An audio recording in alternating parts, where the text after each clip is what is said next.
Hi everybody, Josh here from Taylor's Way, and I just wanted to talk today about your shrub beds. Definitely the time of the year. If you had issues with weeds in your beds, now is the time to get that first pre-emergent down. This product behind me, Preen, is a great option. It lasts anywhere from 2 to 3 months and will really help ensuring that you don't have nearly as much weed breakthrough.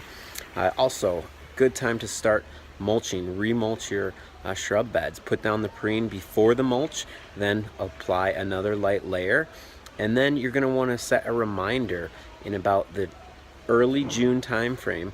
Go ahead and get out your Roundup and spray any weeds that have emerged, and then again middle to end of June you're going to want to put down another application of preen, and then again at the end of July, early August, look for Roundup sprays and preen. And if you do those three applications, three or four applications, it'll really go a long way in making sure your shrub beds are good. Thanks.